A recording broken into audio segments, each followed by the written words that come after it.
The Venus Project, TeamSpeak Seminar, July 31st, 2011.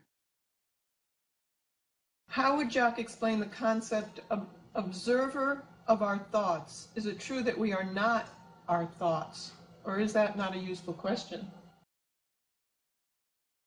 Well, we're all victims of culture, and so our thoughts may not be as advanced as we think they are. And sometimes, due to differences of interpretation and language, people cannot always understand the answers because they're not well read in the sciences. What about the idea of the concept of observer of our thoughts?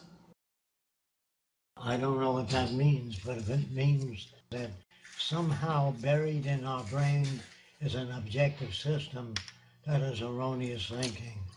Our brains are shaped by culture, motion pictures, books we read, role models. So I don't believe anyone is really objective unless you use the scientific method for determining the strength of materials, putting them in a machine, twisting the metal, pulling on it, compressing it, and building up statistical data on the characteristics of certain alloys. I don't know of any other system.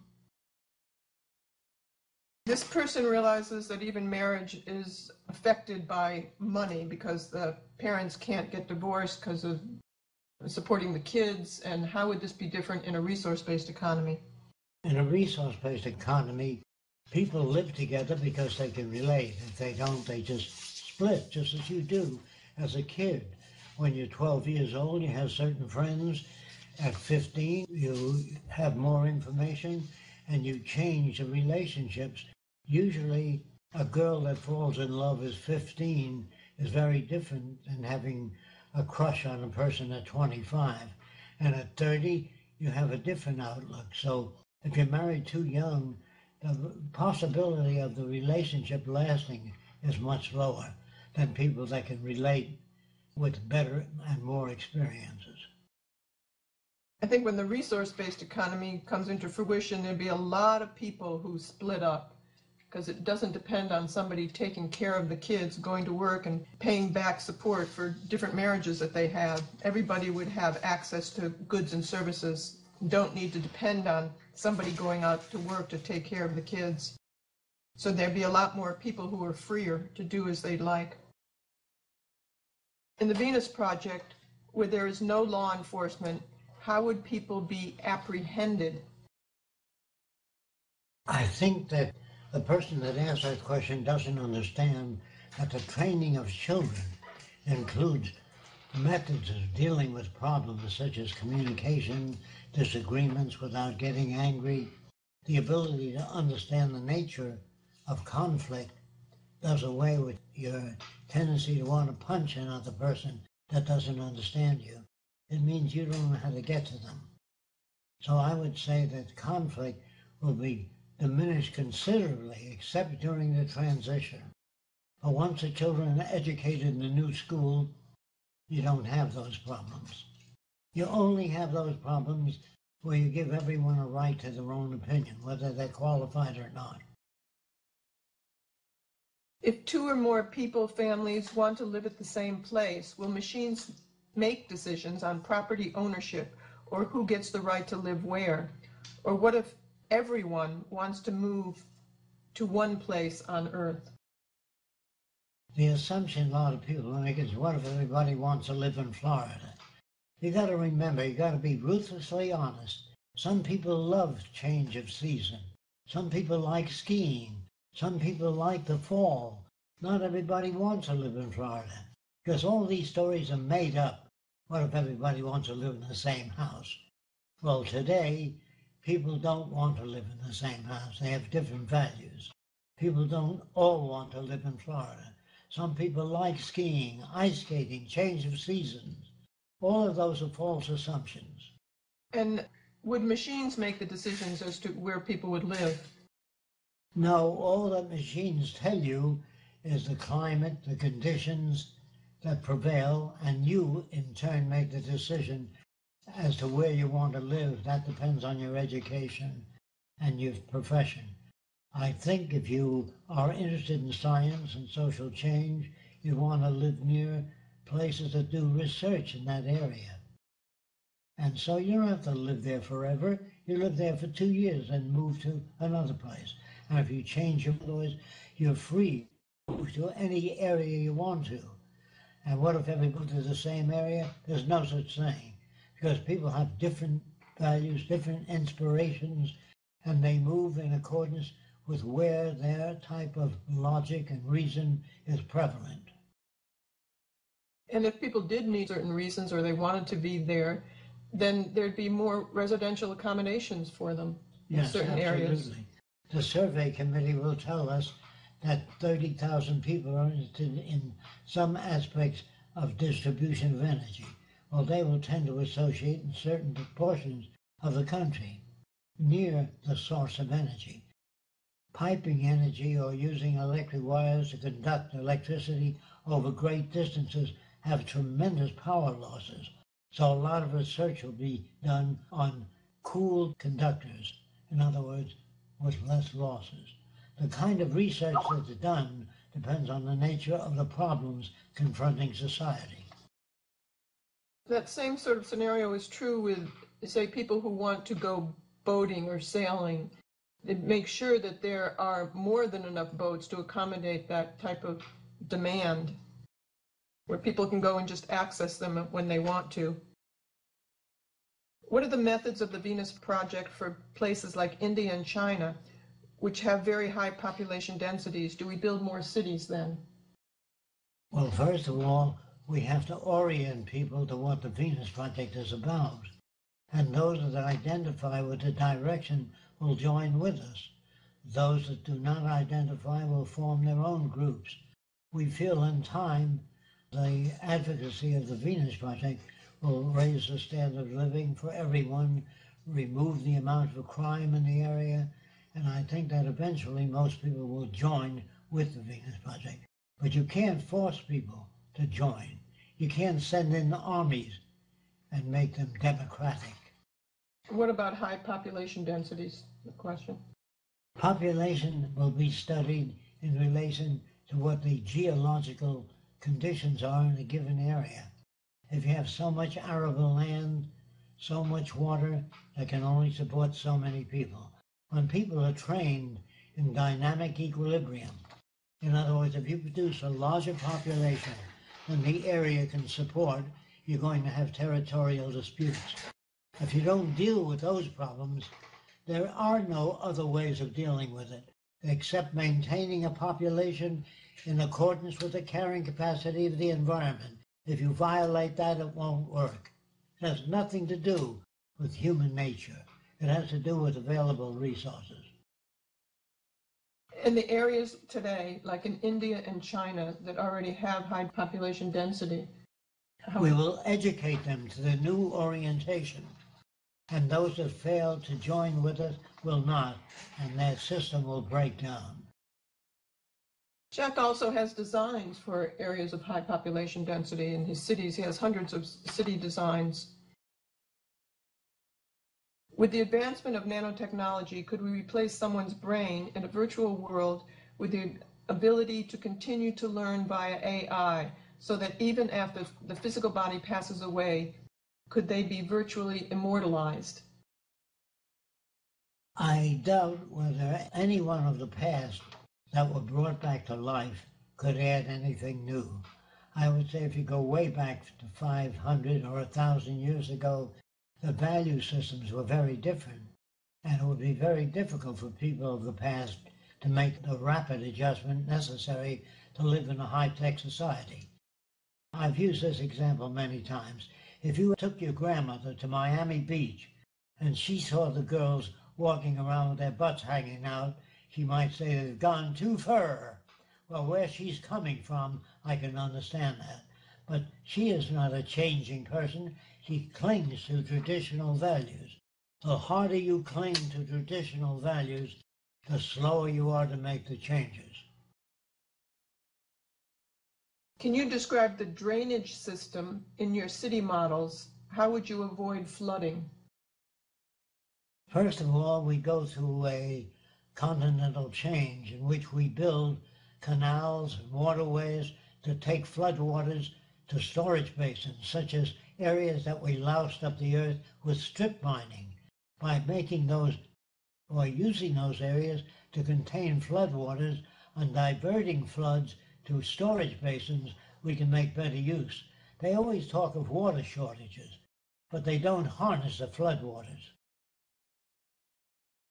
Is there a recording or book available online of your experiments with animals? No, there's no such thing online. We are in the process of working with somebody to do a book that has a lot of those examples in it, but that's an ongoing process. It's also going to be included in a film and then made into a book. Not the film that we're talking about that we want to do, but somebody else is doing as well. Mr. Fresco states that major social changes can happen only in times of crisis. History shows that modern time turning points in instability benefit mostly wealthy individuals in predictable rates.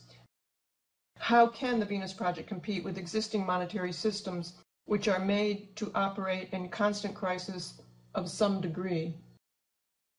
You have to understand that industry will eventually completely automate. And when you put in automation, you don't need heating in the wintertime. You don't need desks and lighting.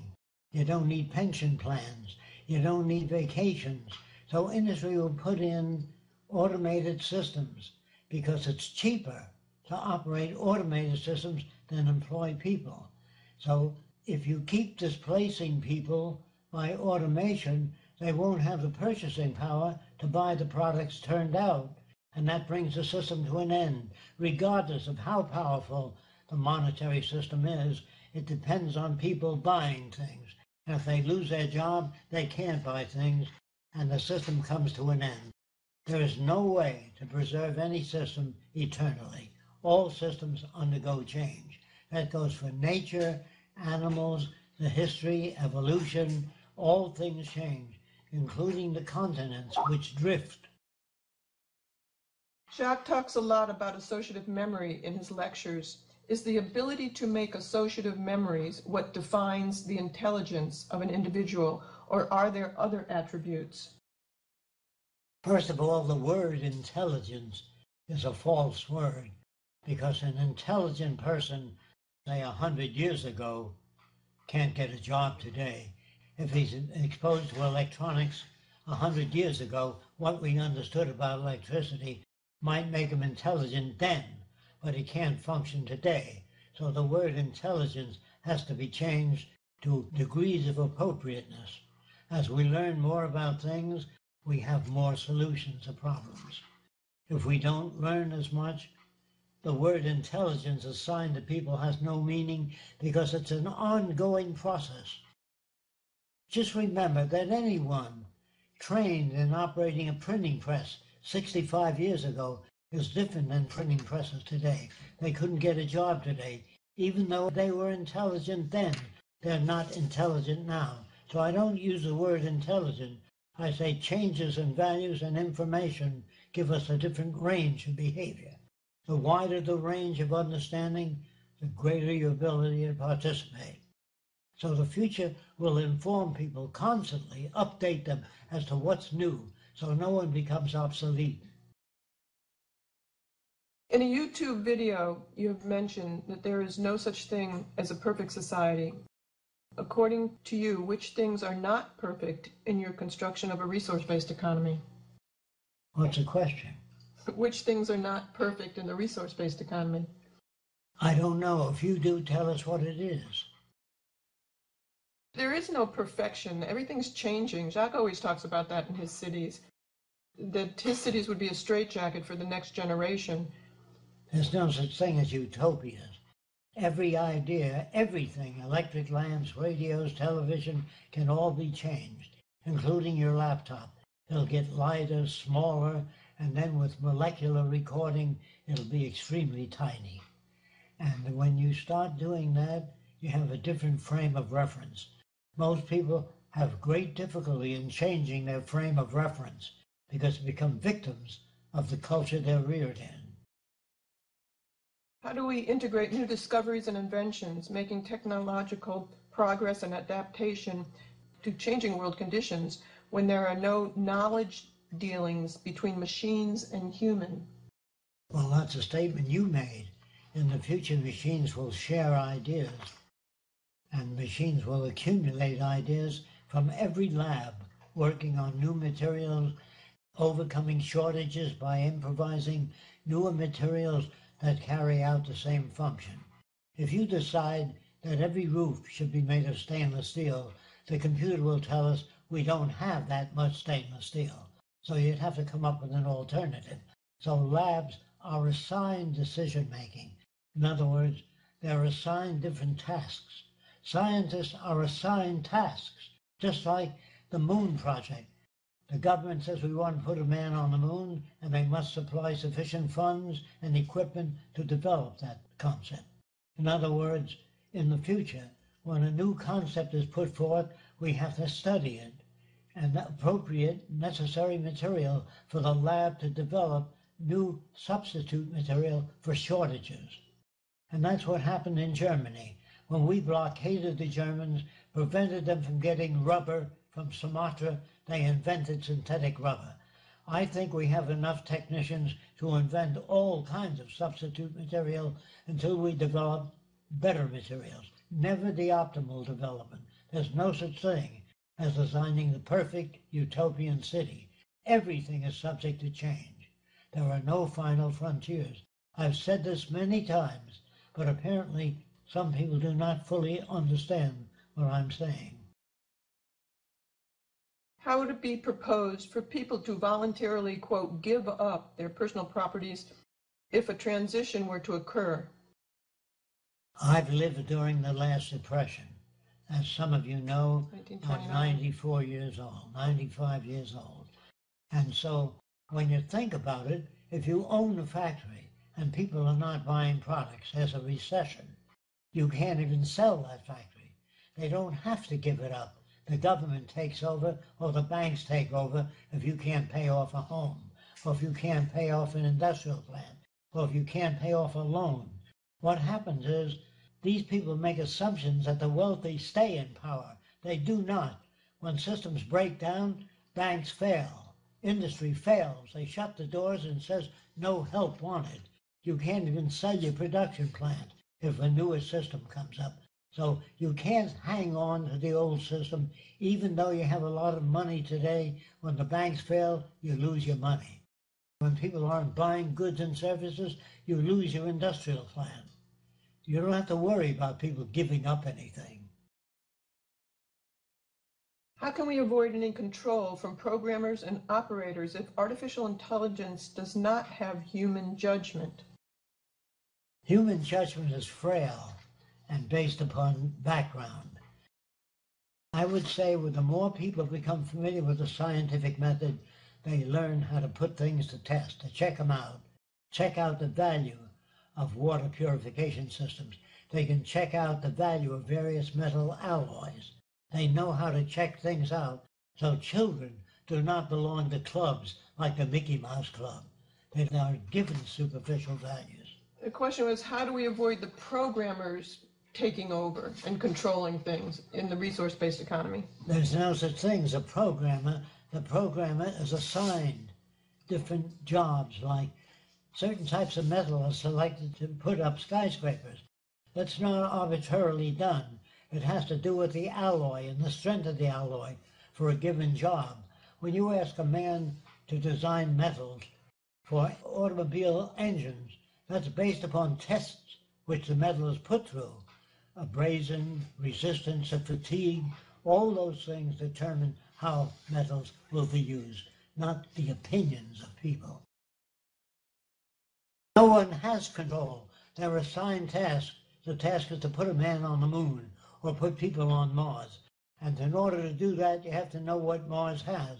Does it have arable land? Does it have water? Does it have the facilities? Can man adjust to the gravitational field? All those things have to be studied, and decisions are not made. They're arrived at, which is very different than making decisions. People have no advantage of making things that don't work in the system in the future. They gain nothing from it. Please describe step-by-step method which the Venus Project is going to apply to society as to how, let me see, okay.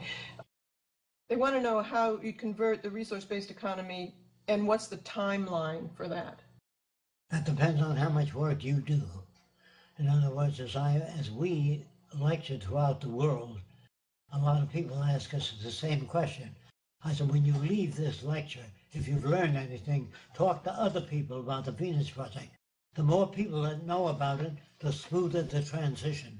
If you fail to take on the responsibility of reading our books or reading books that help you understand the nature of the scientific method, if you fail to do that, the transition will be painful and of a longer duration. The more people understand about it, the shorter duration, the less the pain. Jacques and I really have no control. We have no control over the media or monetary control. So we can't give you any timeline how things will be done. As he says, it's up to what everybody does. But we constantly work at it.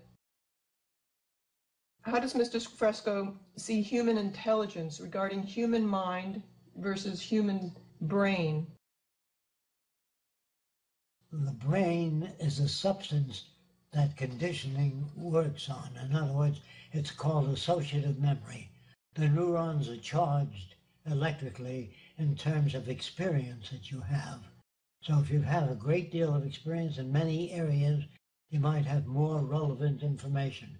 If you invent your own concept of how the earth began, some god made a man and a woman, put them in a beautiful garden.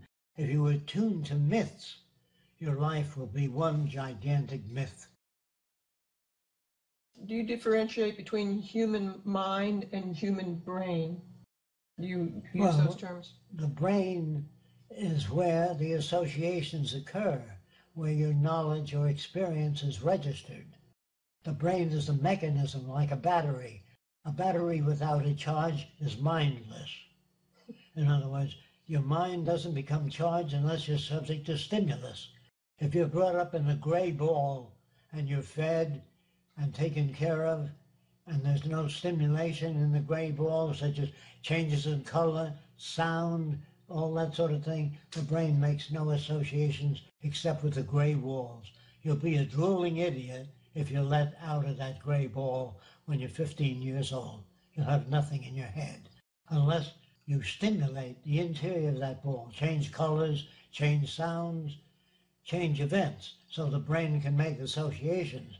Without associations, your brain becomes so-called mindless. Do you think you can use terms like human nature to describe influences of organ structure or hormones?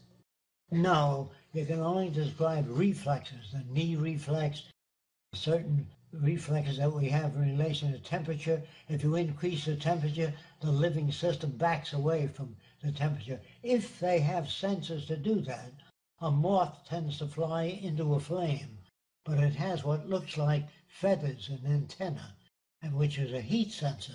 When it gets too close to the fire, it turns away from it. But if you cut off those receptors, the moth flies into the flame. In the book, The Best That Money Can't Buy, you talk about how children will be educated differently in the future.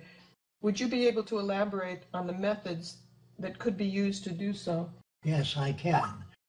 Children will be brought up to understand how nature and humans are interrelated. Human beings are not separate from nature. They're part of the natural rig. If we violate nature, meaning if we don't get enough sleep or enough healthy food, we get sick, regardless of what your philosophy is. So we have to bring up people in relation to the physical world, how they relate to one another and the world around them. Not make up stories about that, but actually find out how trees enhance us by giving out oxygen, absorbing carbon dioxide. The more they know about the physical world and the atmosphere and the Earth's conditions, the more they're able to evolve survival methods. You're also talking about setting up challenges for children instead of having father do everything or the mother solving all their problems. enable the children to work things out and set up situations for them where they have to solve problems. We take away dependency, and we have little communities where children direct the future. We encourage them in the methods of survival. We encourage them in how to detect whether water is purified or contaminated. Everything we teach children are things that are relevant. That's why we have no Mickey Mouse clubs. And reinforce all aspects of behavior that they do that's constructive or cooperative. If one person works a lot on a project and then gives it over to somebody else to complete it, but that original person who worked on it feels that it's damaging the project, how would you work something like that out in the future when working with a group of people? How would that be handled? You don't take the butcher to design bridges. You have bridge engineers work on bridges. When you're building an electrical system for an industrial plant, you have industrial electronics experts that work on that. I don't understand the question, but this question assumes that we get anybody to work on anything. You can't do that. You don't call upon a florist to repair your plumbing. You call upon a plumber. So we call upon the appropriate people with the training in sufficient areas to be able to deal with those problems. You said people in the future will be generalist. What does that mean? They will understand social evolution. They will understand anthropology, physiology, psychology, human behavior, and the history of civilization, the changes that it undergoes. So knowing those things, they will understand the methods of checking things out. Right now, the average person doesn't know how to investigate claims made by other people that claim that our behavior is governed by the stars or the date you were born under. There's so many false systems out there, we will know how to check them out and what systems are to be rejected, not based upon personality, but based upon physical correlation. If claims cannot be backed by events or experiment, they are set aside, not necessarily rejected. They are set aside until further experiments can verify or ascertain their relevance. What are some recommendations of resources for one to self-teach the technical education required to help realize the Venus Project? I don't know what self-teach means, but I do know that if you're educated in metallurgy, you learn what metals have greater duration, can survive under fatigue.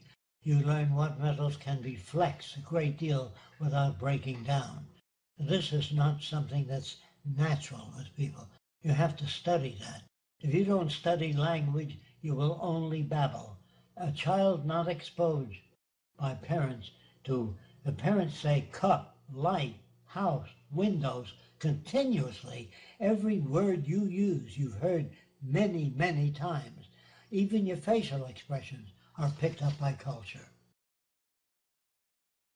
Are you aware of this website, puts it in here, that presents a long list of scientists throughout history that investigated and found proof of afterlife and paranormal? I have never seen anything like that. I would say that before you investigate anything, learn all that you can about it so you have something to investigate with. Many acts of telepathy that some people are convinced is real are done by posture. In other words, if you're sitting with your hand near your chin, you can communicate with another person, say that means President Roosevelt. If you're sitting with your hands clasped together, it might mean President Kennedy. There are hundreds of different words of coding so that your work with your associate understands that coding. But if you don't know the coding, you can't investigate telepathy or extraphysical phenomena. I was asked once to call a certain person in England, and he would tell me what president I had in mind. The way it's done, if the person in England is named Francois, if you ask for Mr. Gordon, it means President Roosevelt. If you ask for Mr. Smith, using the same telephone number, it means President Kennedy. So there are many different codes that you have to know about to investigate telepathy. Most telepathy that I've investigated was fraudulent. Would there be historical societies in a resource-based economy? Yes, there'll be historical societies, but mostly the history of advancement and technology, not superstition. That'll be very brief, but the real coordination will be based upon what we found out, that there are rivers under the ocean that flow in different directions. We know how and why they flow in those directions. Through the Coriolis effect, we would learn all that we know about things.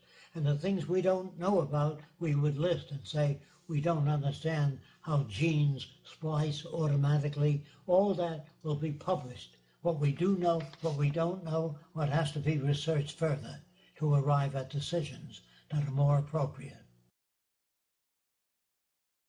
Do you ever listen to your old lectures or change your views on what you have said in some of these lectures?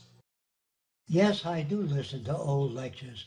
What happens to the views I had then, they become more elaborate, more detailed. In other words, I don't accept something unless there's some verification. So the more verification and the more information you accumulate, you don't need to change your views, you update them. Do you think that our current technological abilities are actually 100 years more advanced than what we are told, and that it is only being used by the military in secret projects? No, the military is trained to defend this country. They're trained to use armaments and high tech, such as nerve gas, nuclear weapons. They are not there to solve problems. They're there to enforce the law that we have in this country. The military are not designed to bridge the difference between nations. The military doesn't even know how. Do you feel that they have technology that's secret and 100 years in advance of what we're using today, is the question? No, not really. Jacques has a lot of answers about what life and human behavior will be like in a resource-based economy. Since we have never implemented a global resource-based economy, would not all these answers actually be theories that would need to be tested via scientific method? It is a scientific conclusion that you come to. Why can't you put 400 passengers in a 200-passenger airliner? You don't have to do it to know it won't get off the ground. You have to know what the horsepower is of the engines and the wing area and the capacity for plane to lift. It can't take off with 400 passengers. You don't have to build it to find out. You know enough about science, technology, and the methods of evaluation to anticipate. You don't have to actually do things. You can't put 20,000 passengers on an airliner or a seafaring unit or a ship. And when you put 1,000 passengers on a ship, that tells you how much water is needed, how much food is needed to make the journey. But you have to have the amount of passengers and you have to have the equipment to support those passengers for 10 days or 20 days at sea or whatever it is. That's already known. You don't have to do it. You have to have a basis for your assumptions. How should we deal with bankers and politicians who are engaged in a conspiracy against the people, such as the New World Order? You don't have to deal with them any more than you have to deal with men that shoe horses. As we go beyond that, as we go beyond the Iceman and the elevator operators, they're phased out because they no longer fit. You don't have to worry about them. They will fail when the monetary system uses enough to replace the purchasing power of most people. The system dies. You don't have to worry about them. Would you consider it reasonable to incorporate other scientists and engineers into the Venus Project to help apply their latest technical expertise and discoveries to ongoing design projects? Yes.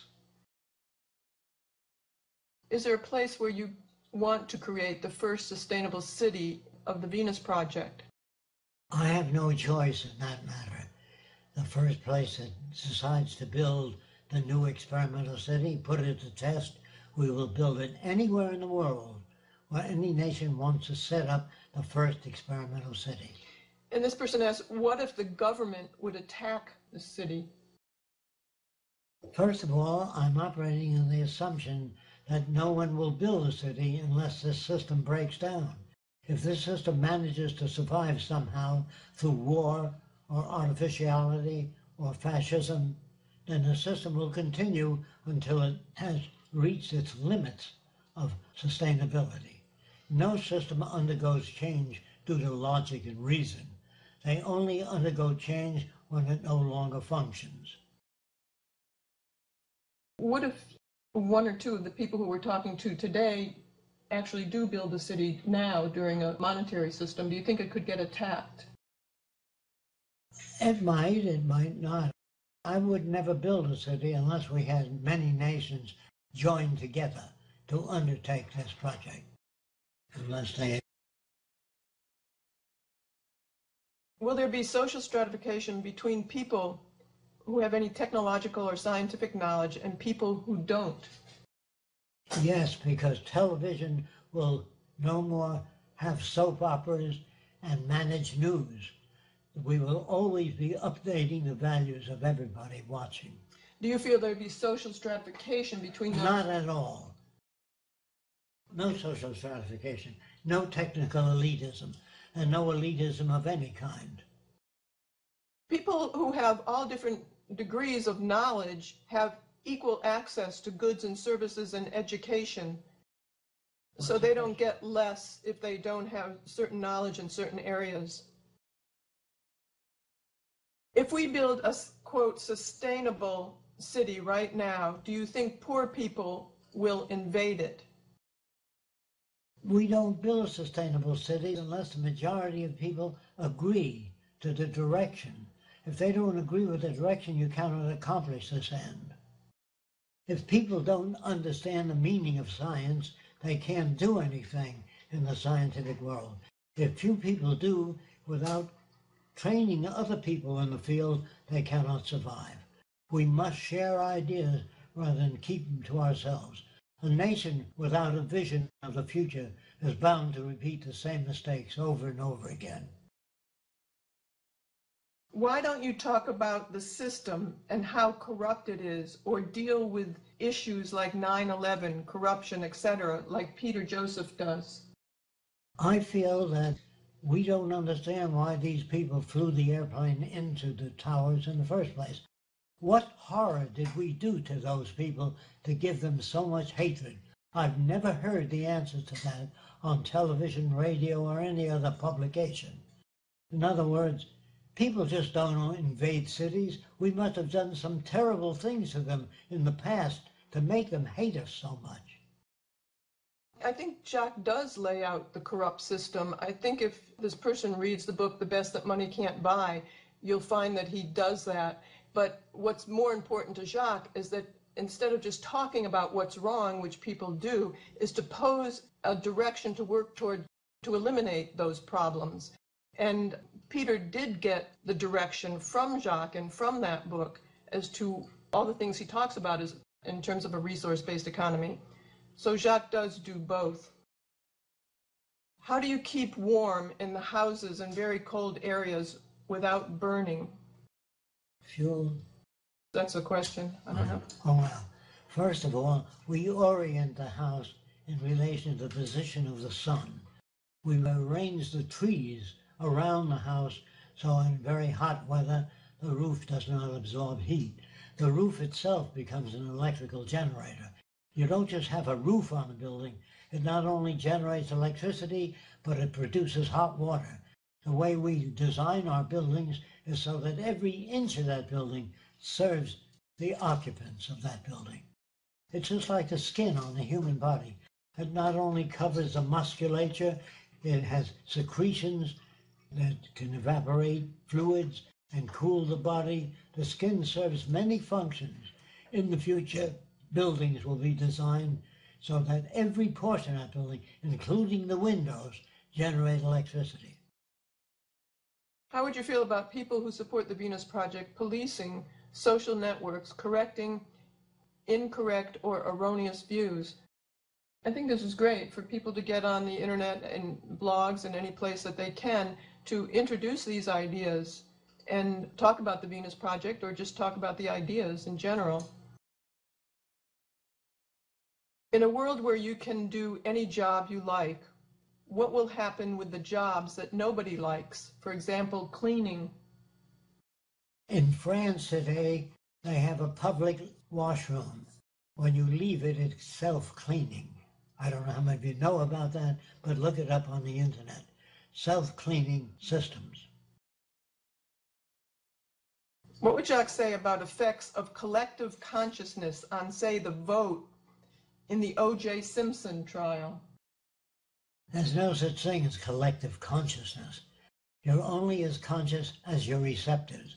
You can't see radio waves or feel radio waves. You can't see bacteria. A microscope extends human awareness. All technology, machines like the electron microscope, the telescope, all those are extensional devices that extend human senses. But the human brain today and the human senses are not that adequate to make us conscious. We are only as conscious as our receptors. But the more extensional devices we make, like microscopes, electronic measuring instruments, we can probe areas that we cannot sense. In order for a resource-based economy to be implemented, will there need to be a constitutional convention in the United States with an updated amendment to support the new social economic structure? The Constitution, you are brought up to believe, is a great piece of paper, and that's all it is, a piece of paper.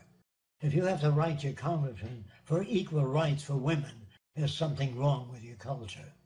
If it's subject to interpretation, there's something wrong with your culture. The language of science, physics, mathematics, chemistry is not subject to interpretation. Our language was designed hundreds of years ago. Therefore, it's inadequate and subject to interpretation. As long as you have a language that's subject to interpretation, you're going to have conflict. Do you see any forms of fossil fuels or hydrocarbons used in a resource-based economy? Well, with the advent of nanotechnology, I believe we will be able to make all kinds of new materials. And if nanotechnology does not occur in 10 or 15 years, that the nanotechnologists tell us, it's already doing wonderful work, nanotechnology. But if it doesn't occur, we will make the next best thing that we know how to make. You don't hire carpenters to build bridges. You hire carpenters to make furniture or do woodworking. So in the future, we will train people to learn how to say, I don't know, and learn how to investigate ideas that they are not that familiar with.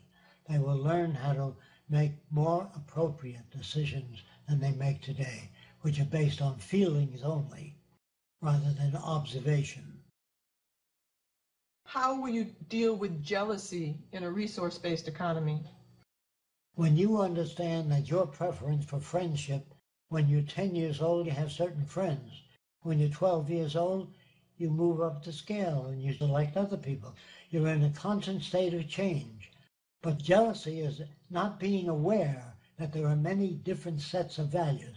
If a person rejects you, say you're in love with a person and they reject you, you feel bad, you feel insufficient. But if you understand you too have rejected people because they don't come up to your standards, it doesn't make your standards correct. It makes them different. So learning to permit other people to make their decisions as appropriate as it may be to their background. You see, rejection is a normal thing. Jealousy is learned. Greed is learned. Race prejudice is learned. So all kinds of corruption is learned. But if you learn how to relate to the real world, you understand that people have different values due to the fact that they come from different environments. Once you're rejected by a person, it doesn't make you jealous. It enables you to understand that they have a different set than you do. Will your cybernated government make all decisions? What about social decisions or personal decisions? All personal decisions are based upon environmental exposure. I've said this many times. If you're raised as a baby by the headhunters of the Amazon, you'd be a headhunter, unless you traveled, read books, saw other things. Would the cybernated government make personal decisions for you? No one makes personal decisions. They arrive at decisions. They don't make them. I've said this many times. If you don't know what that means, it means you test things and check them out. I think that they're afraid of cybernated government telling you what to do. Does cybernated government tell you what to do? No. It only informs you as to what's available, what's not available, what we do know, and what we don't know. It doesn't dictate your life. No. How will you deal with people that would harm the system you envision? I don't understand that. If we manage the schools of the future and we teach people about the physical world and their relationship to it, we don't understand how a person could come out of school that different, that they want to harm things, unless they have a mental disorder, unless their brain is somehow warped. And I don't know how that would happen, because we check things out, we physically examine people to the best of our ability and make sure that they do not influence the direction of the culture if their opinions are not based upon physical findings. I wouldn't know how a person like that can come about in a resource-based economy. People are educated to understand that if you were brought up in France, you'd speak French. If you're brought up in Germany, you'd think like a German. It's so evident, self-evident, continuously evident, that the environment shapes values and behavior. In Germany, the scientists fell in line with Hitler. Those that didn't agree left Germany. In France, the scientists fell in line with France. In Japan, they fell in line with the Japanese. There's no such thing as a scientist. A scientist would say, what makes war? Why do people kill each other? They'd get out of their little discipline like chemistry, physics, botany, mathematics, and ask new questions. When scientists talk of a sane nuclear policy and they don't tell us how to achieve it, it's like a verbal hobby. Today, people take advantage of one another just for their own benefit. They're like vultures today in the monetary system. You get a toothache, somebody gets thousands of dollars fixing your tooth. You're able to exist over the troubles of other people. So in the future, where everybody is participating to make your life better, it would be like somebody saying, well, what would you do if you have people in the future cutting off their arms? If everybody in the system is extensional and helpful to one another, there'd be no reason to hurt other people, unless there's brain damage, and you can find that out very early in life. There are no prisons, no police, no armies, no navies, no violence shown in the movies to change the frame of reference of people. We only show our relationship to the real world. Who would get to live in the cities? During the initial phases, the planners would be working on the design of cities, correcting functions that do not work too well, improving the city itself, re-engineering the materials that the city is made of. So in the beginning, the planners would be called upon. And then when the first city is built, we would then check with people and say, what is it that you dislike about the cities? And so we would take those things into consideration and try to design the cities that meet the needs of people in the future. What will we do if you're no longer alive when the world is ready to work on developing a resource-based economy? Who would lead the development? Who will guide these wishes to implement it the way you designed it? It isn't me. It's the methods of science. If you use the methods of science in arriving at the design of cities, if you design your cities too far away from electrical generators, the power losses would be too high. So we have transmission engineers that tell you to build a power source near the new city. In other words, if you have to travel to work for 1 hour, that wastes a lot of energy. So people living next to the medical center or the health center, where you can't see another building, where trees obscure industrial plants, and where industrial plants operate silently, they make no noises, and they could be near the cities. But they don't have to be far from the cities. if it takes too much energy to operate. So I would say on the basis of energy determinants, we decide where factories are built, where cities are built.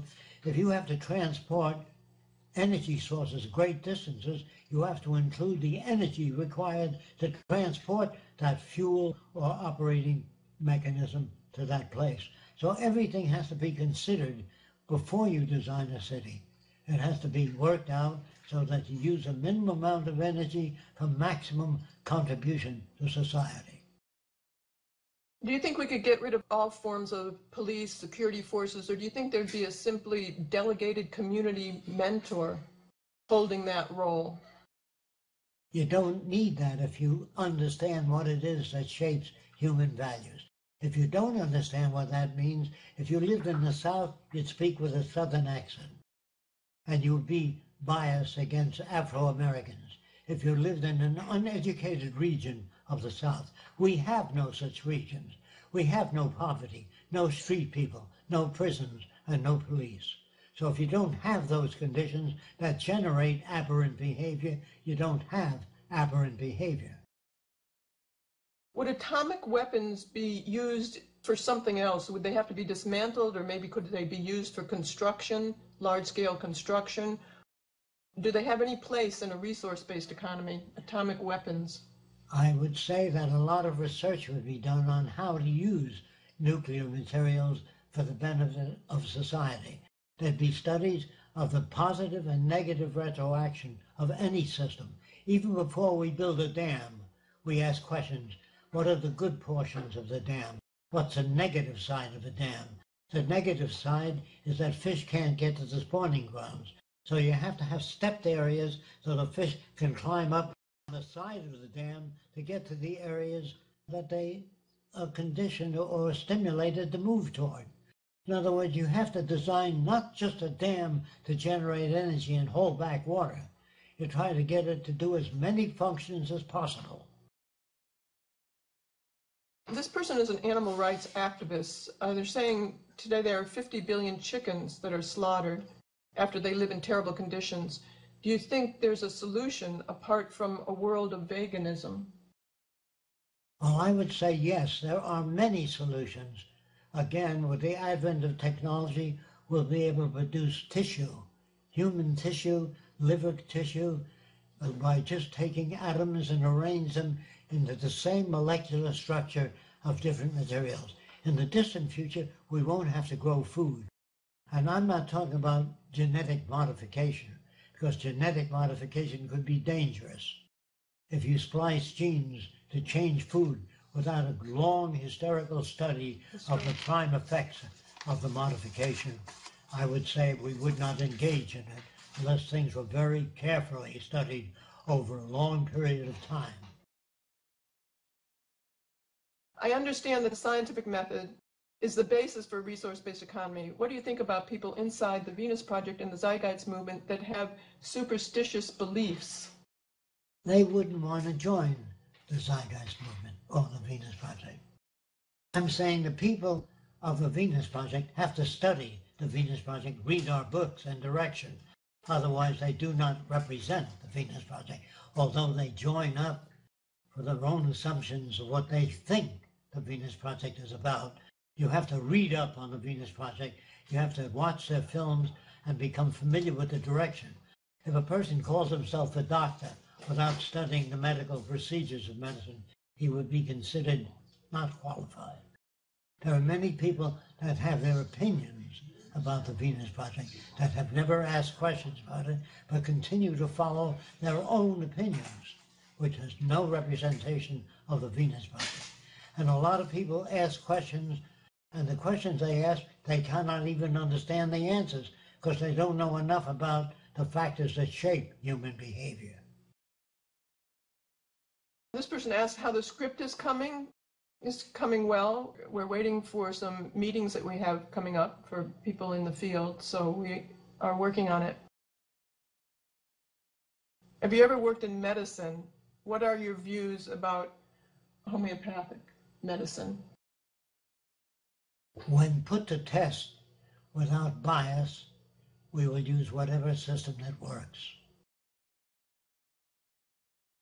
Regarding the selling of the city, can we not use it for funding mechanism for future cities? If you want to during the transition, but I don't think it would be very successful. How can we begin to build the first city then? We cannot build it unless a group of nations agree that they would like to fall in line with the Venus Project's procedures.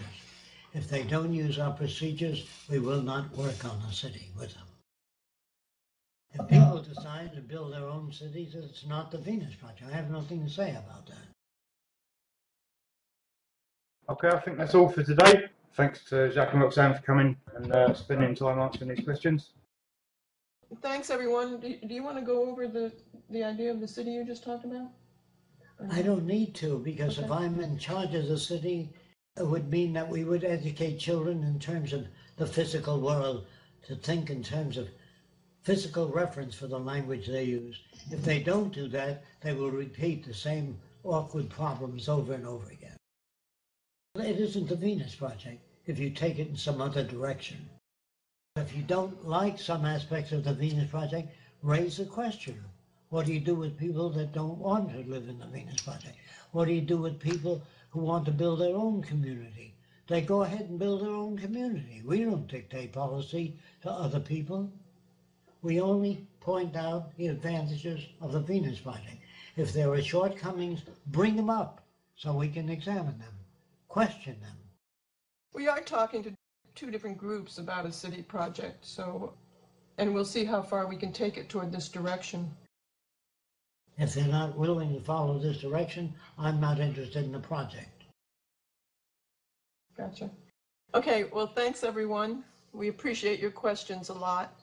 And your criticism. yes. So we'll see you next week then. Yes, thank you very much. Talk to you next week. Thanks All again. of you. We appreciate all Thank the work you. you're doing. Thank you very much. Thanks, guys. Thank you. They answered three of my question. It's very nice. That question about being disabled and in a wheelchair, that one's been answered quite a few times. In fact, it's on almost all of the Q&As since we started. Same question over and over. The basic answer to that is that in a resource-based economy where we're not doing things because we get monetary gain from them, you'll find that a lot of people without the restrictions of this current system will want to work in fields where it actually benefits other people's lives. You won't find many doctors or nurses, especially nurses, that work in this system because they want to make billions and billions of dollars. They're doing it because they want to help people. And I think with less restrictions on people getting into college and things like this, more and more people will be likely to help a lot more than in this current system. Okay, thanks everyone for coming.